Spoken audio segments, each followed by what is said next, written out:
Bonjour à vous, une vidéo que je fais en extérieur à la GoPro parce que j'ai la flemme de sortir le trépied, le micro, etc. Puis peut-être que c'est plus sympa pour vous, surtout si vous êtes en ville. C'est important pour moi de faire une vidéo sur les urgences.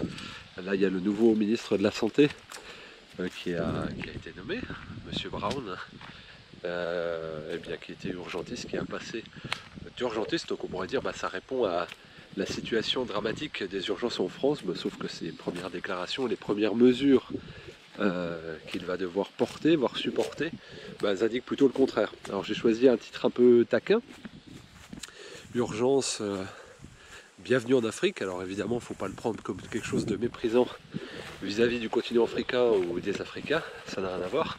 C'est simplement que si vous avez déjà eu l'occasion de voyager, et forcément vous avez eu l'occasion de comparer différentes stratégies, différents moyens techniques, logistiques, différentes prises en charge. Moi j'ai eu la chance de beaucoup voyager, à part le continent d'Océanie, j'ai voyagé à peu près partout, puis il y a des zones où je suis resté plusieurs mois, où j'y ai travaillé.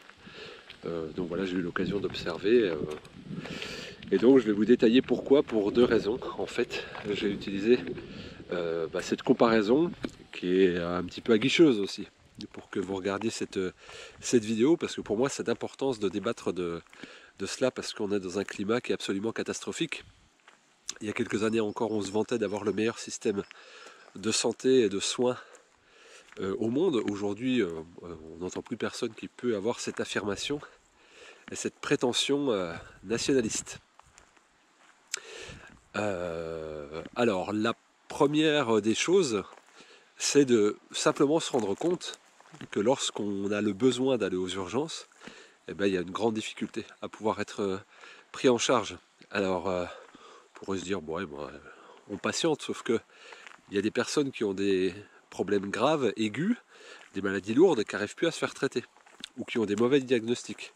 Il vous aura sans doute pas échappé qu'il y a eu beaucoup de faits divers dans l'actualité récente sur les urgences. Déjà de se rendre compte que l'accueil au CHU de Bordeaux par exemple est fait par des bénévoles, donc c'est-à-dire des gens non qualifiés, alors qu'entre parenthèses il y a des soignants suspendus par dizaines de milliers. Également dans l'ouest, je crois que c'est la région de Niort, pardon. Il y a un homme qui a été amené par sa femme aux urgences et qui est décédé dans le couloir, par terre, dans le couloir des urgences. Il y a également le cas de cet enfant de 4 ans et demi qui a eu le pied coupé alors qu'un adulte passait la tondeuse. Son pied a été coupé, il a mis 4h30 à être pris en charge dans des hôpitaux, il n'y avait plus de place dans les urgences. Alors ça devient un véritable problème et un danger. C'est-à-dire qu'une absence de possibilité d'être prise en charge, ou alors des personnes qui ne sont pas qualifiées médicalement, ou alors des personnes qui le sont mais qui sont encore en formation, comme les internes, ou alors des personnes qui sont encore en formation mais qui sont tout simplement débordées, inexpérimentées, épuisées, et donc qui n'exercent plus de lucidité au moment de faire un diagnostic ou de la prise en charge. Et on voit qu'il y a des retraits de services déjà, d'urgence dans pas mal de départements, mais également des retraits de moyens. Là où par exemple on va en mettre par dizaines de millions tous les mois pour contrôler des QR codes à l'entrée, donc à se demander si pour le bien de la population, après avoir suspendu des dizaines de milliers de soignants, la priorité irait davantage à faire des tests dont l'utilité, les PCR n'ont jamais été faits pour tester des matières virales, d'après son inventeur. Donc il y a des millions, des dizaines de millions d'euros par mois qui vont pour des tests, en tout cas jugés inaptes, et pour des gardiens. Je crois que c'est 60 millions d'euros par mois, les payes de gardiens qui vérifient les QR codes. Donc il n'y a pas une volonté de prendre l'individu en charge. Et donc ça devient un vrai calvaire, un parcours du combattant. J'ai la chance de réaliser un tour de France avec la tournée de mon film Suspendu, des soignants entre deux mondes, et donc des soignants me rapportent des anecdotes de prise en charge, mais également des personnes ne pouvant pas ou se faisant mal soigner me rapportent cela, et donc c'est assez glaçant, c'est horrible, et on vit dans un état dangereux où parfois, il y a des personnes qui demandent à rentrer chez eux, elles se sentent moins en sécurité. Je raconte une anecdote, c'est une médecin hospitalière de Rennes que j'ai vue il y a 9 mois, dans une formation que je donnais, qui a eu besoin d'aller aux urgences de l'hôpital d'un autre ville que la sienne. Elle est restée 2 heures, elle est rentrée chez elle, elle a estimé que même par l'autodiagnostic automédication qui était aléatoire parce qu'elle n'était pas très lucide et peut-être pas compétente, elle ne m'a pas exposé son détail, mais elle a dit j'ai pris le risque de rentrer chez moi, je me sentais en insécurité aux urgences. Et là, c'est une médecin hospitalière. Et lorsque les gens passent de l'autre côté du miroir, certains médecins, ça leur glace le sang. Et donc là, j'en arrive à la deuxième comparaison avec l'Afrique. Et il m'arrive d'en parler avec des gens, c'est notamment personnes qui vivent au Maghreb ou qui sont d'origine maghrébine et qui vont souvent. Et en fait, là-bas, le système de soins, c'est on bakchiche, bien sûr, ça commence à arriver de manière plus ou moins légale avec le dépassement d'honoraires. Et également, avec le fait que si on n'a pas de réseau, on ne se fait pas soigner. Donc quand vous devez être pris en charge correctement, dans un pays normal, civilisé, équitable, républicain, eh bien tout le monde devrait avoir l'accès aux soins de la même façon. Ça s'appelle l'égalité. Et bien là, aujourd'hui, déjà il y a une difficulté à trouver des médecins de campagne et des médecins de ville. J'ai beaucoup de personnes qui me disent est-ce que tu as l'adresse d'un médecin, est-ce que tu as le contact d'un médecin. J'ai déménagé, je trouve plus, personne ne me prend. Donc ça c'est une réalité sur à peu près l'ensemble du territoire. Et donc à ces gens-là, forcément, s'ils n'ont pas de médecin traitant, quand ils ont un souci de santé, ils vont aux urgences. Donc ils embolisent les urgences alors que peut-être leur problème n'est pas urgent. Mais en tout cas, ils n'ont pas la possibilité d'être soignés. Donc, si vous avez un réseau, si vous bénéficiez de relais ou d'appui, vous aurez accès à un médecin. Donc vous ferez soigner et diagnostiquer correctement. Sinon, vous irez emboliser les urgences. Et si vous avez un réseau, au moment d'aller aux urgences, je connais le docteur Intel, je connais telle infirmière, je connais tel aide-soignant, et vous passerez. Donc là, on arrive à un système à santé à double vitesse, mais de deux points de vue. D'un point de vue de la relation et du réseau, et d'un point de vue également financier. Et bon, il y a eu la tarification à l'acte, et puis là, il y a eu la loi de l'année dernière, je ne sais plus son nom. Mais en gros, si vous allez aux urgences, et que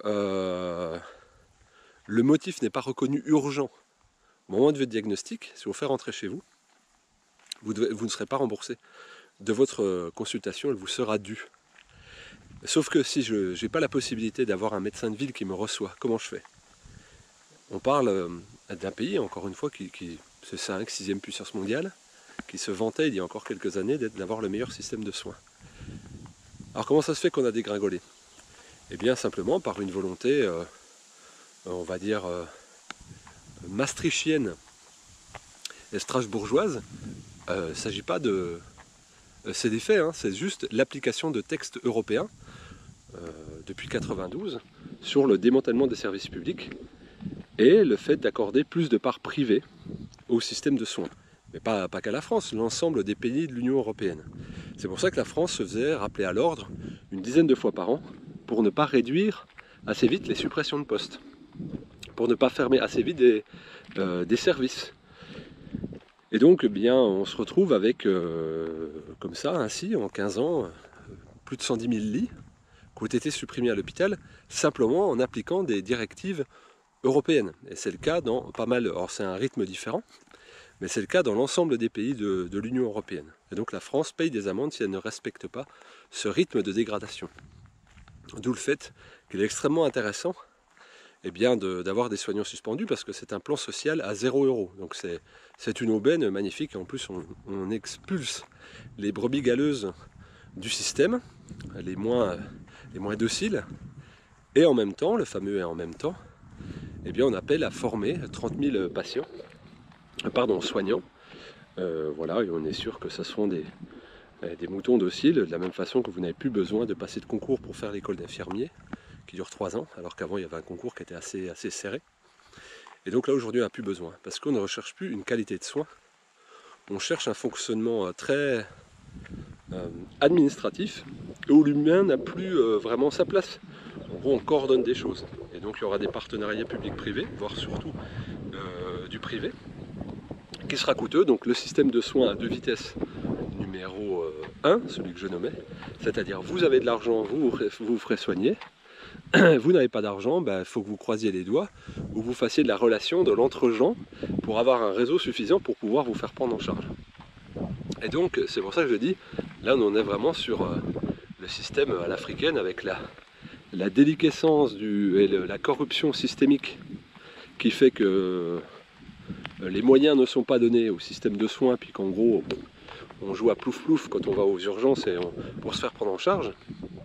Et la deuxième chose, bien que cette même corruption amène forcément du réseautage, de l'appui pour pouvoir se faire prendre en charge. Alors je dis l'Afrique, c'est évidemment un clin d'œil, ça sert à rien de me charger pour faire de la polémique ou de traiter de je sais pas quoi. Si vous avez voyagé sur ce continent, soyez un petit peu honnête et observez. Et voilà, c'est simple à regarder, mais après on pourrait le dire d'autres parties, certaines zones de l'Amérique du Sud, notamment, mais c'est quand même exacerbé, voilà, par l'appauvrissement volontaire, on va dire, des grandes fortunes qui dirigent des pays qui sont pourtant riches de ressources et de connaissances, parce que les médecins de brousse, par exemple, ont une connaissance clinique absolument prodigieuse, mais pas de moyens. Et donc pour y avoir accès, eh bien, il faut du réseau ou du bac-chiche. Et bien forcément on va arriver dans ce système-là, on y arrive en sautant à pieds joints. Et donc je parlais en intro de notre chirurgentiste Monsieur Brown, qui vient de prendre les rênes du ministère de la Santé. Et donc là il veut instaurer Doctolib aux médecins urgentistes. Par exemple, les médecins, vous êtes médecin du SAMU, vous avez quelqu'un qui vient, qui a besoin de vous, de votre intervention urgente. Donc vous allez l'orienter dans tel ou tel service. Et peut-être qu'il n'aura pas besoin d'une prise en charge si urgente que ça. Eh bien, il faut que les médecins urgentistes aient un compte Doctolib pour pouvoir prendre un rendez-vous chez un médecin généraliste. Donc là on est vraiment dans le système où il n'y a plus d'humain, que de la technique, et on remplit des cases Excel. Tel patient, on l'oriente là je le mets là, je le mets en telle fournée chez tel praticien.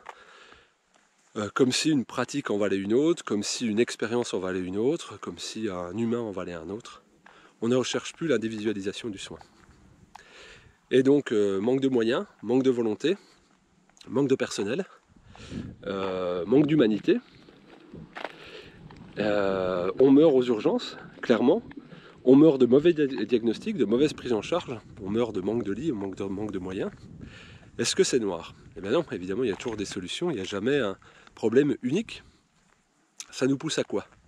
Eh bien, encore plus nous autonomiser, à encore plus retrouver une souveraineté dans un système de soins dans lequel on est au centre, au moins humainement, et en allant vers une autre santé, un autre système de soins collaboratif, plus humain, et surtout au départ basé sur la prévention, parce que ça fait 2 ans et demi que nous sommes en état d'urgence et de crise sanitaire. Précisez, à quel moment avez-vous entendu parler de prévention?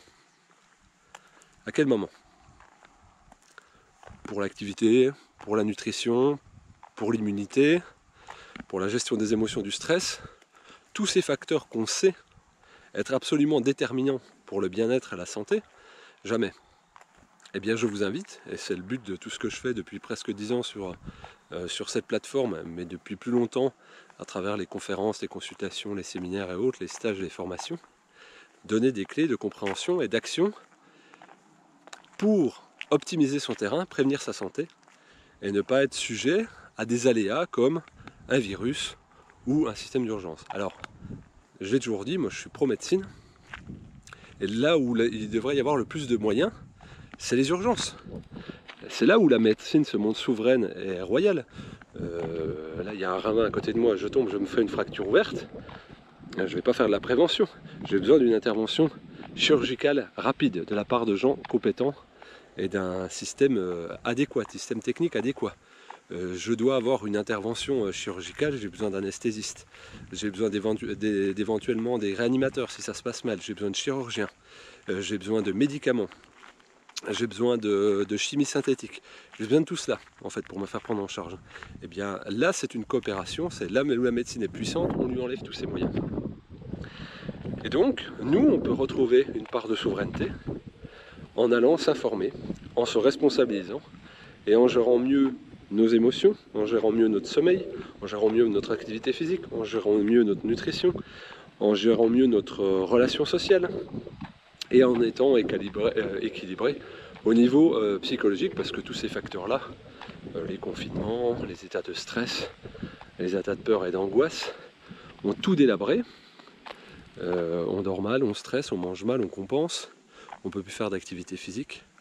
Eh bien, quand on voit le système de santé de la manière dont il est organisé, quand on voit la pénurie de moyens humains, de moyens technologiques, quand on voit également la dégradation du pouvoir d'achat, ben comment on va se faire soigner? C'est une vraie question. Et donc je vous la pose et je vous invite à réfléchir très activement pour le bien-être de votre famille et de vous-même. Parce que c'est une question qui se pose. Être malade va devenir un luxe extrême. Il va falloir en payer le prix fort. Et donc, je vous l'ai dit, j'ai beaucoup voyagé. J'ai été en Amérique du Nord, sur un continent sur lequel j'ai vécu plusieurs mois, notamment à Montréal. Et donc j'ai vu un de mes colocataires avec une fracture ouverte, là aussi, tibia péroné, arriver aux urgences et on lui a dit pop, qui paye? Première question. Et donc là, sa carte vitale, enfin l'équivalent carte vitale, parce que lui était résident depuis plus longtemps que moi, était à la maison. Ils ont daigné le laisser patienter dans le couloir avec sa fracture ouverte, le temps qu'un de nos amis retourne à la maison et puisse récupérer sa carte pour qu'il soit soigné. Je précise que son papa était médecin, pardon, et qu'il voulait à tout prix le faire rapatrier en France. C'est pas possible parce qu'une fracture ouverte dans les avions, enfin en altitude, ça peut poser problème. Il était absolument catastrophé à distance, la façon dont il a été traité. Et moi j'ai vu vraiment des conditions dégradées, il n'était pas dans le bon service. Ça a traîné pendant des semaines. Complications, et je parle de Montréal, Québec. Donc c'est très proche de la France, et il y a des moyens, il y a de l'argent. Eh bien on ne les mettait pas aux bons endroits, il fallait vraiment avoir le réseau, et il n'en avait pas étant étranger, ou beaucoup d'argent, mais il n'en avait pas énormément, car il avait un job assez précaire. Donc je l'ai vu de mes yeux, j'ai vu dans beaucoup de pays comment ça s'organisait. D'ailleurs je vous invite à regarder, j'ai fait une vidéo sur l'Inde il y a quelques mois, où je vous raconte l'expérience où j'ai été formé dans des hôpitaux en Inde, et j'ai pu voir les différentes strates, selon qu'on était indigent ou fortuné, et comment on pouvait se faire soigner à 1, 2 ou 3 vitesses. Et bien là on s'y précipite en France. Alors je pense que la grande majorité du public, peut-être vous ne vous en rendez pas compte, parce que vous n'êtes pas confronté au fait d'aller aux urgences, mais posez les questions autour de vous, demandez autour de vous s'il y a des personnes qui ont de la facilité à se faire prendre en charge par des spécialistes, s'ils ont des expériences autour d'eux, autour des urgences, et si vous en avez, précisez-les en commentaire, et puis essayez de faire un état sur votre santé à vous, et puis autour de vous, comment vous pourriez vous faire prendre en charge. Et je vous invite grandement à vous poser cette question qui nous convoque tous face à nos responsabilités. Comment est-ce que je gère ma santé?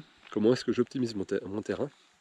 Et comment je préviens quelque chose qui est mon bien le plus précieux, c'est-à-dire le bien-être de mon organisme, ce qui me permet de fonctionner bien et d'être heureux et épanoui dans la vie.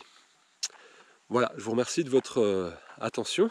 Je vous invite à vous abonner à cette chaîne parce qu'il y aura d'autres contenus, pas mal de contenus justement, tout cet été, et à la rentrée encore plus. Il n'y aura pas que moi, mais sur de la prévention et de l'action santé très dynamique d'un point de vue de l'hygiène de vie, avec tous les facteurs de santé que ça comporte. A très bientôt.